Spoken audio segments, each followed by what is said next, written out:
I like weird films, dreamlike films, surreal movies. Let's talk to Jaroslaw Gogolin about his work with dolls.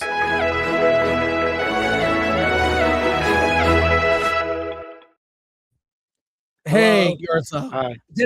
Tell me, did I pronounce your name correctly? Yes, yes, more or less, yes. Okay, So, more or less. I'll take yeah, that. Thank you, but thank you for doing the show today. I thank appreciate it. yeah, thank you for inviting me. Yeah, thank you. Tell me before I want to show people your work and give them a taste of it before we get into it. What like inspired you as a filmmaker? Like what got you to a place where these are the kinds of films Hmm. that I want to make, and kind of the comparison that I could see is sort of a almost David Lynch or the Yeah. brothers Quay, if you're familiar with their work. No, not with them, but well, with Lynch, yeah, for sure. Yeah, but look up the brothers Quay. But anyways, tell me what inspired your work.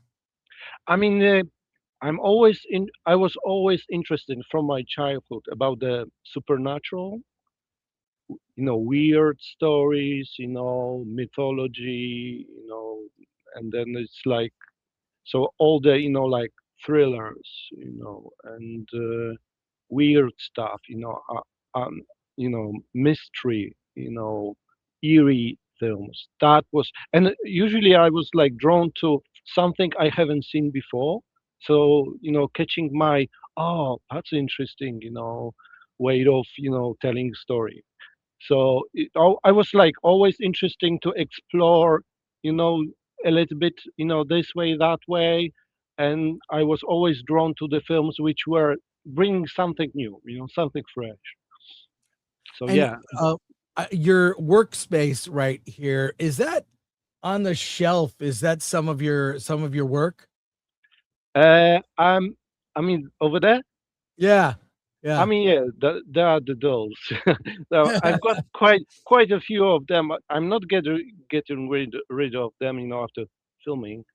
And there was like long story because like I had to buy a lot and choose the right faces. It was casting, real casting for that. Yeah, well, a couple more questions here before we show a trailer or at least a sampling of your work.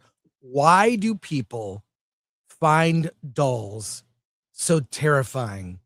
Yeah. And let me just to remind people and give a little history. Talking Tina appeared in the Twilight Zone in the 50s, an episode with Telly Savalas that is, I mean, that episode resonates to today. Talking Tina. There is the Annabelle series of movies.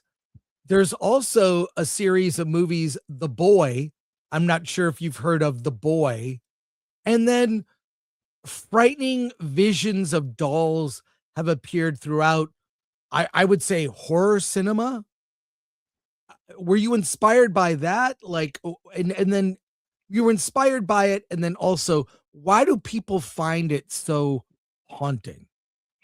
Yeah, that's interesting because because I when I was advertising the whole story and everything, so I was like traveling a lot at different film festivals and everything. So I had like feedback from people, and there were like actually two opposite ones. Some people are drawn and they love them, like, oh, it's such a nice and everything. And the other half, actually, they are so scared that running away, and that they are adults. So I was like, that was interesting. Obviously, in the horror, you use this, because, people are naturally scared of those. So why not to use that, fear? So like, there were two opposite, completely different, attitude towards dolls. So this is where I came across. And for me, there were, especially with the porcelain dolls, what was really interesting, each doll had sort of character written on the face. They are so, perfectly made. It's not like plastic cheap thing, They are really, like very unique, in the style. So yeah, I mean the whole the gothic theme. There is a lots of some of the dolls were I bought from Etsy. So the artists were making them to look even more scary than they really are. So yeah, I mean like that was quite interesting experience. And I can see like in many films they use it. I mean like yeah, so quite interesting. It's a running theme, and then do you think it has something to do with when we're kids and the lights are off, we're going to bed, and there's a doll in the room. There's something about that doll coming to life. I mean, even the movie Yeah. Toy Story has kind of a demon doll that's missing an eye and has spider legs. Like dolls has, I think it's something about trauma from being a child, being in a dark room with a motionless doll that people find haunting. Yeah, and I think you- it's interesting you mentioned. I think it's also, like, well, there is, still, although we are adults, there is still, that inner child inside of us. Well, we stopped playing, with, action figures and, dolls and everything. Mhm. But there is, probably hidden in the subconscious. And, that triggers that, imagination because as a kids, we were like very imaginative, like the shadows on the see I remember it until now, the shadows of the tree on the ceiling in the night, for the the lights from outside. It was like, wow, that is like scary. So probably each horror is tapping to the subconscious fears. So other those are just the getaways, the portals to access that inner fear. So yeah. Well, let's take a look at, you have like a teaser of your work here. Mm. Um, I'm gonna play it and we can talk Yeah, over sure. some of it. And it's about 4 minutes, but I have more questions for you. Yeah, I wanna like I really want people to get like a taste of what it is. And here we go. And then I'll lower the audio when you and I chat. yeah, yeah, sure.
I'm gonna turn it down a bit while I Yeah, sure. ask, but some questions while we're watching this.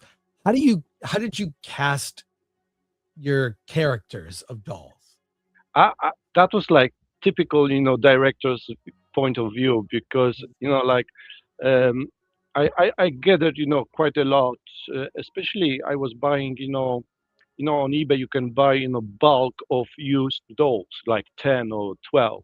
So I was watching, the pictures, and even if one of them was very interesting face, I was deciding to buy them because it was bulk, you need to buy them all. So that was half of the cast. The second cast was actually through. the Etsy shop and the artists who actually make them.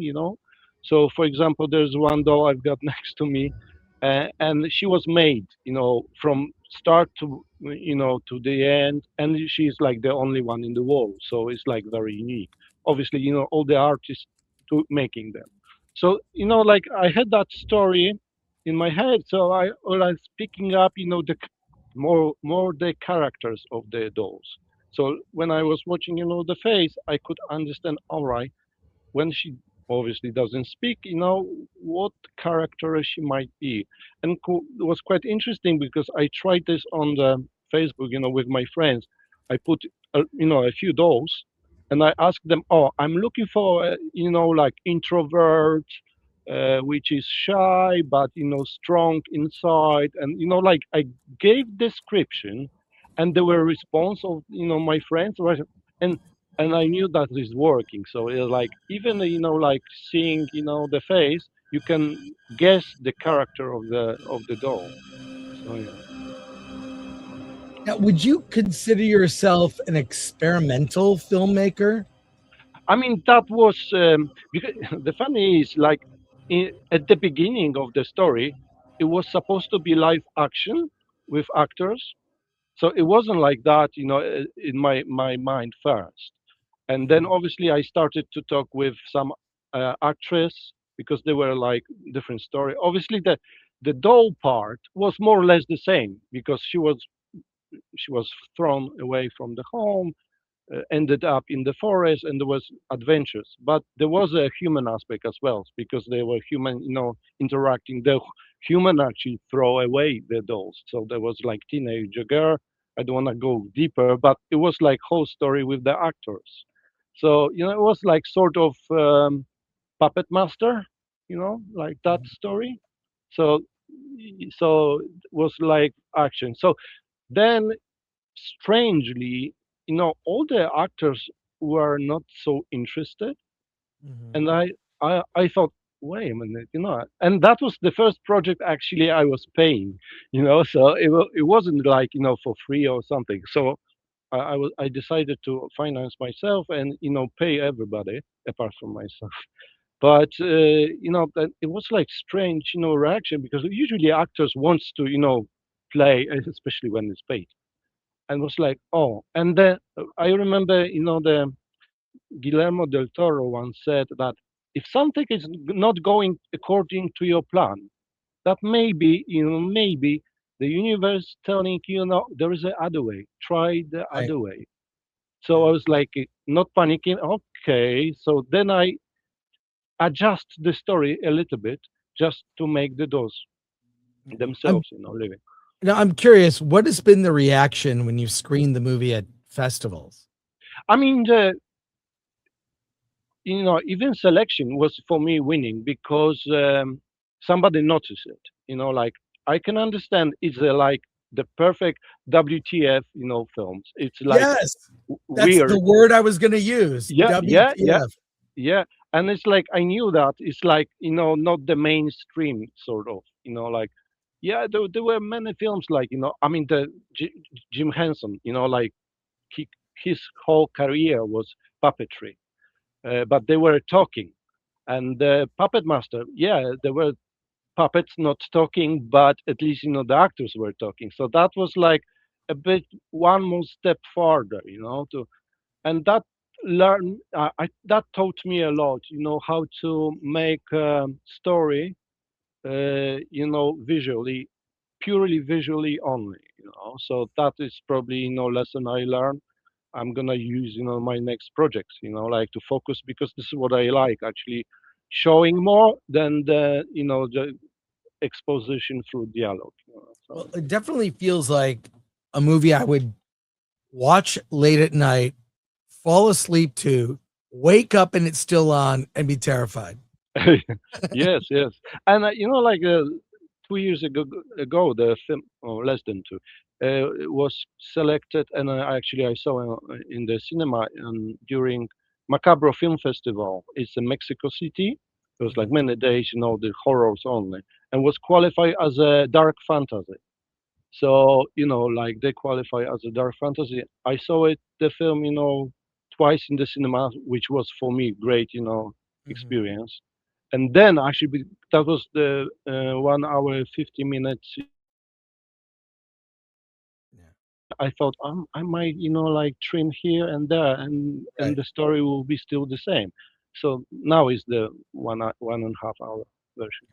Well, final question. What do you have coming up next? And by the way, is the movie on YouTube for Yes, free right yes, now? yes, Okay. yeah, yes, free, and there shouldn't be any, commercials. It's like completely free. Okay. Uh, so whoever wants, please watch it and comment. I'm always looking forward, comments. Obviously, the film is not for everybody, so it's like some people will like it, some may not. So that's very like Well, if you know me, you know I like really weird crap. weird. You also have a Facebook page, is that right? Yes, yes. It's Lost Dolls is the Facebook page dedicated to the film itself. So there's like a few uh, photos from the film festivals and also from the shooting. How we shoot this. That by the way, I mean like probably we broke the Guinness World Record again because it's like it was only me and cinematographer, nobody else. So it's like two That's great. people feature film. Yeah. That's great. And Uh, regarding yeah, no, go ahead. Sorry. yeah, regarding the when I've got different projects, in different stages.